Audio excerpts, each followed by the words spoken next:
So how did I develop frequency-specific microcurrent?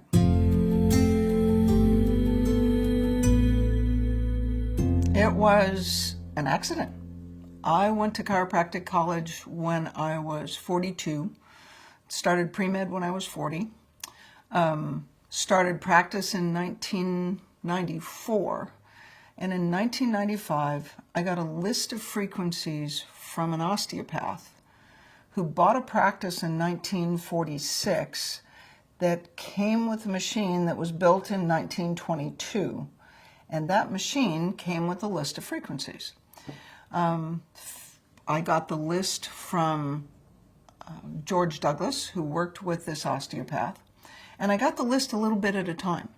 So I started in practice, and I was working on somebody's leg with my thumbs, and her pain went from like a 3 up to a 6 or 7. And I called George on the phone, and I said, what do I do? And he said, well, you have a microcurrent machine there. Put 18 hertz on channel A and 62 hertz on channel B and run that and see what happens. I said, what are those for? He said, I'll tell you if they work. And 5 minutes later, she was completely out of pain. I called him back.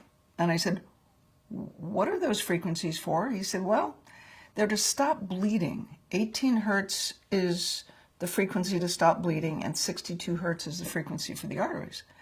I said, what frequencies? Where did they come from?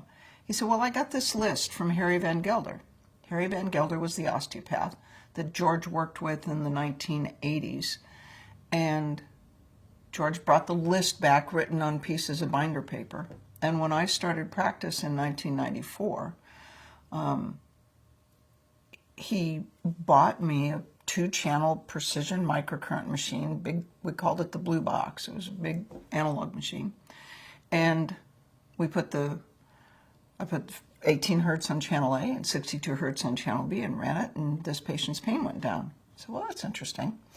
So over time, through 94 and 95, we started using this list of frequencies together on patients.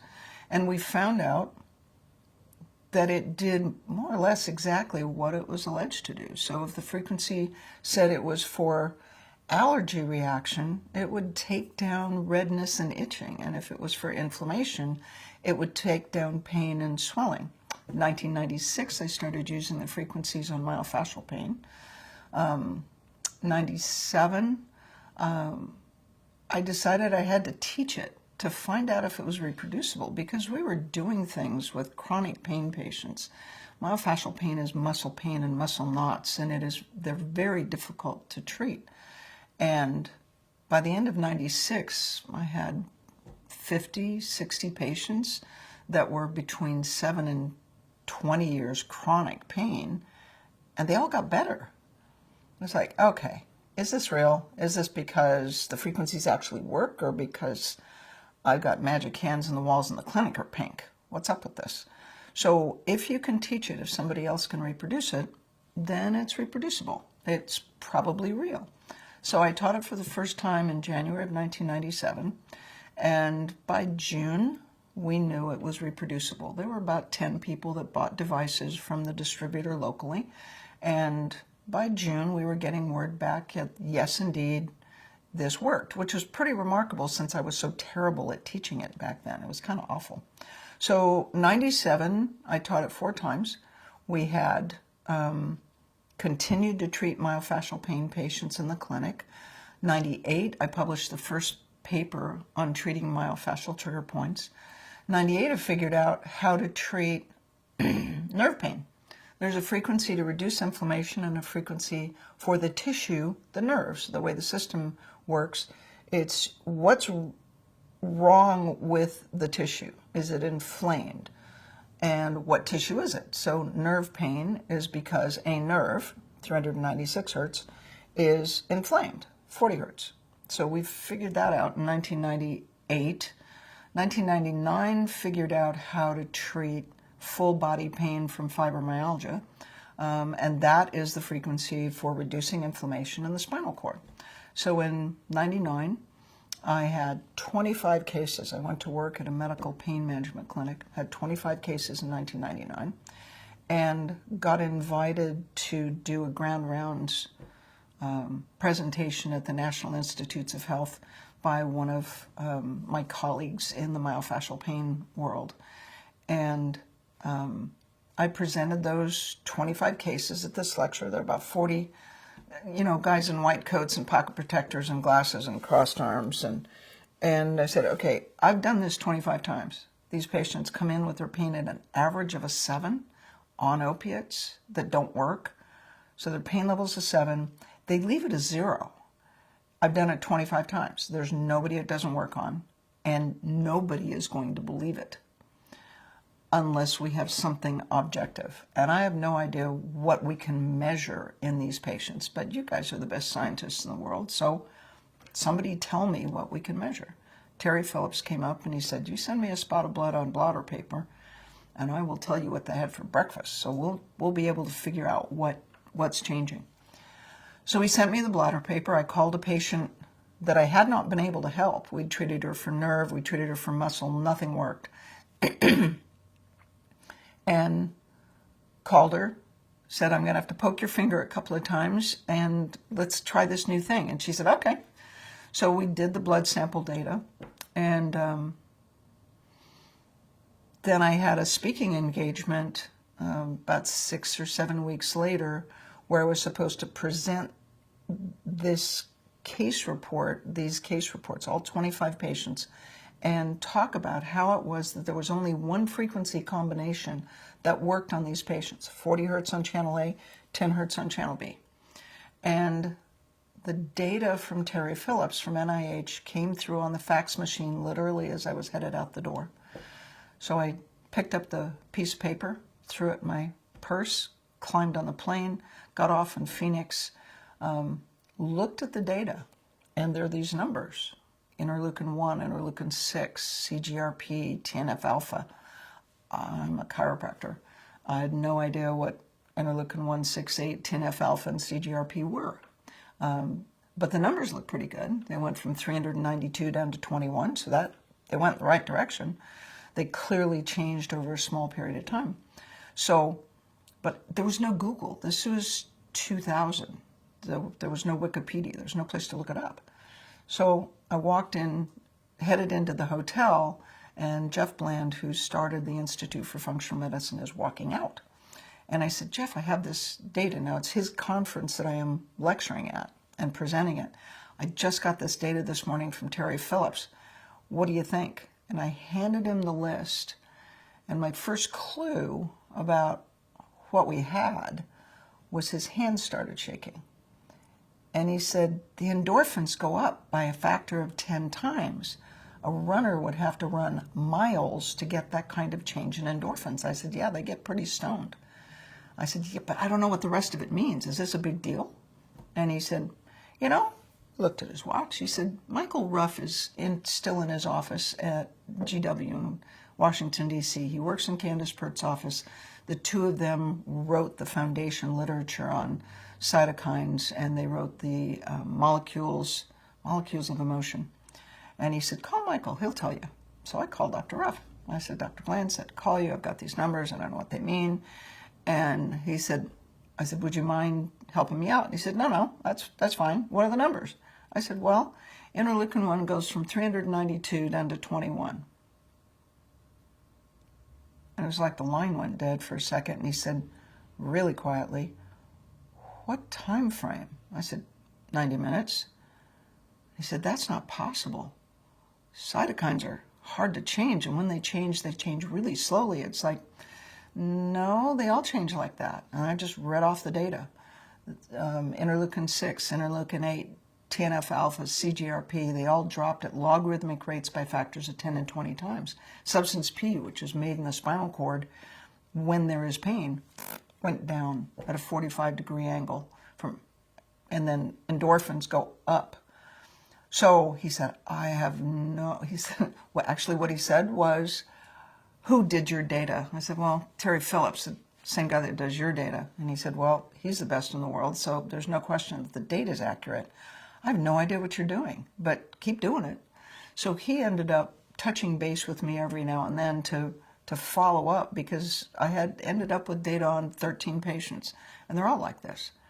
The fact that one frequency combination can change not only pain, but objective chemicals in the blood that create or mediate inflammation and pain is unheard of. It is still unequaled any place in medicine. So that was 2000. We did another 25 cases in 2000, and at this point, with fibromyalgia associated with spine trauma, it's just that one kind.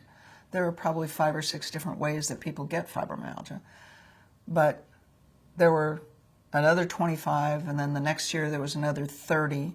So all told, I probably have close to 400 of these in the last 18 years. And meanwhile, I kept teaching it. So 90 to 2000, we figured out how to treat diabetic neuropathies. The first year, 98, 99, when I was treating nerve pain, I didn't get any place with diabetic neuropathies because I was treating the nerve. In point of fact, I finally looked it up, and diabetic neuropathies aren't because of the nerve. They're because the blood vessels get so inflamed and gummy and congested that the nerve doesn't get enough circulation, and the nerve kind of dies, which is why it hurts. So when we started treating the blood vessels, diabetic neuropathies got better. 99, 2000, 2002, and 3, the practice just kept growing. I was seeing 90 patients a week. Asthma. Patient came in with asthma, and she was on her way to the emergency room, and she stopped in. We figured out that if I adjusted her spine, sometime her asthma went away, and she wouldn't have to go to the emergency room. This day, I adjusted her spine and it didn't work. And she said, well, I guess I'll go to the ER. I said, no, wait, give me a second. Would you just give me a second? So I put the conducting medium for this microcurrent is these graphite gloves, and they're conductive. They're graphite impregnated vinyl. They look like this. They're not very fancy. The machine plugs into them, and you wet them and put them on the patient's back, and then put them under her chest. And I was a pharmaceutical salesman for 16 years. So the mechanism for asthma is the bronchi spasm, and they get inflamed, and they have a reaction to histamine, which is why they spasm. So with asthma, the pathologies for the bronchi, which is the tissue, is inflammation, allergy reaction, and spasm. So I ran those frequencies on this lady, and the asthma just went away. Like 15 minutes, it was gone. Anytime her asthma came back, that would always work. Except for one day when her neighbor had sprayed his roses with pesticides. And she came in, we did allergy reaction and inflammation, and it didn't quite get it, didn't quite take it away. And she said, well, he sprayed pesticides, and I hate it when he uses that stuff. It's like, oh, okay, there are frequencies for toxins. So we ran the frequencies for toxicity, and the asthma went away. So the frequencies are not only specific, they do exactly what they are alleged to do, but they do only what they're alleged to do. So asthma was like that. Ovarian cysts, you start out with an ovary that's really tender, and you can feel it in the abdomen when you palpate the abdomen. Chiropractors in the state of Oregon are licensed to deliver babies, do minor surgery, do all sorts of things. So we were taught GYN exams, how to do women's health exams. And so I knew how to palpate an ovary, and somebody would be really uncomfortable. It's really tender. They think they have low back pain, but what they have is an ovarian cyst the size of an orange. So you palpate the ovary, and it's the size of an orange. And what's an ovarian cyst? Well, the ovary is inflamed. It couldn't spit out the eggs, so the ovary makes a cyst that's full of the fluid that should have gone shooting out with the egg. Okay, so what's the problem? Why is it sore? It's inflamed. I have a frequency for that. So you run inflammation in the ovary, and the cyst shrinks, becomes completely pain-free and just physically disappears. The ovary becomes normal size. So over the years, I have this list. And once you know something about the pathologies, you just put it together, right? There's a frequency for removing the fact of trauma. Well, when somebody has a brain injury, there are frequencies for different parts of the brain, the forebrain, the midbrain, the hindbrain, the medulla. Okay, so what happens when you have a brain injury? You remove the fact of trauma, you remove inflammation, you remove chronic inflammation, and patients kept getting better. So I kept teaching it 4 times a year in Portland, and then I went to Florida and taught it in Florida. I went to Chicago and taught it in Chicago. Whenever anybody would invite me, I'd get on a plane and I'd go. The class was still not great. It was 2 days.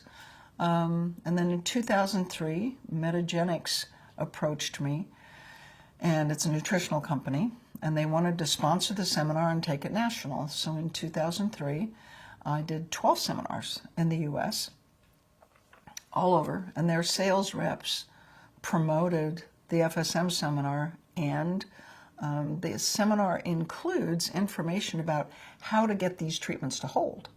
So when you treat liver disease, the liver's inflamed, right? So the liver inflammation is 40 hertz on channel A and 35 hertz on channel B, and you can treat the liver. But in order to get it to stay better, I can take the pain down. I can take the swelling down. That's easy. But to get it to stay, you need some sort of nutritional support, some environment that keeps it lasting. So that's how the collaboration with 𝗪𝗛𝗔𝗧 worked. And I was with them for 3 years or so. And then they moved on to other things, and we went on to promote the FSM seminars as a frequency-specific seminars company, corporation. And it's progressed since there. I did seminars in Ireland in 2005. Started doing seminars in Australia in 2001 because Mike Curley heard my lecture in 2000 about fibromyalgia, and he decided that his customers, he was a 𝗪𝗛𝗔𝗧 president in Australia, his customers should know about FSM. So I did 1 seminar a year in Australia every September for 7 years. Last year we did it was 2007, and I went every June. So I had 2 trips a year to Australia. Done 1 class, probably did 3 classes in Ireland, and the National Training Center in Ireland maintains that as part of their curriculum. They do 1 seminar a year. I've taught classes in Canada, Germany. This year I get to go to Taiwan. And what has happened is the frequencies are not only reproducible. If I do it, or you do it, or your brother does it, or if nobody's there and the machine is just being used by a patient, as long as they're treating the right thing with the right thing, the frequencies always do exactly what they're alleged to do.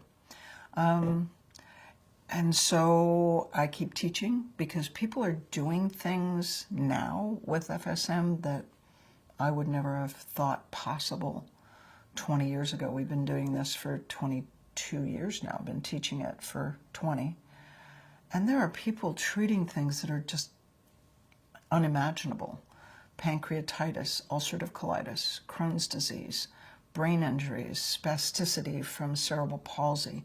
People at Cleveland Clinic and Walter Reed are treating PTSD and pain complaints, post-operative complaints. The current by itself increases energy production in the cells. The frequencies do specific things to specific tissues.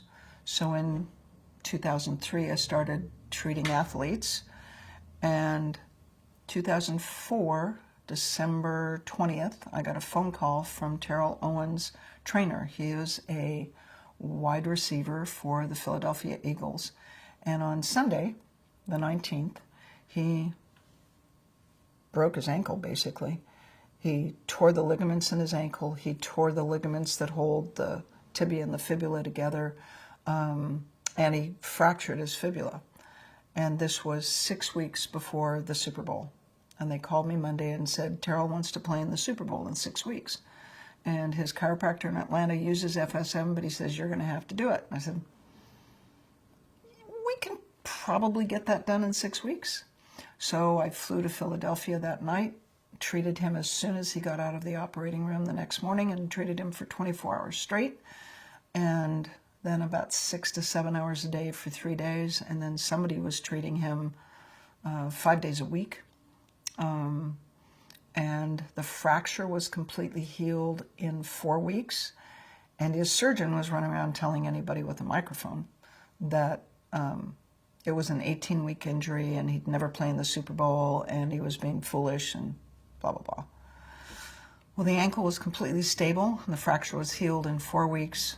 And Jacksonville, when we went there for the Super Bowl, on Tuesday, he couldn't run. He had scar tissue in his lower leg, and it wasn't looking good. I got there on Wednesday, and we ran the frequencies. Me and his massage therapist from Atlanta. I used the frequencies. The massage therapist went in with his fierce thumbs and took apart Terrell's lower leg, got rid of 6 weeks worth of scar tissue.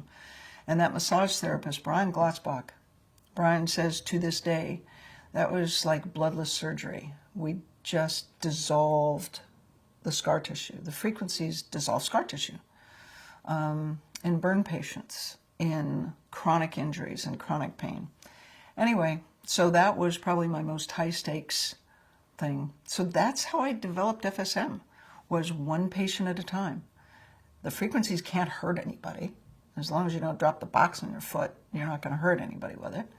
So you have a frequency that says removing scar tissue. And then your brain has to say, well, what is scarred together? So take scar tissue out of what? The spinal cord, the dura, the nerve, the connective tissue, the fascia. What's glued?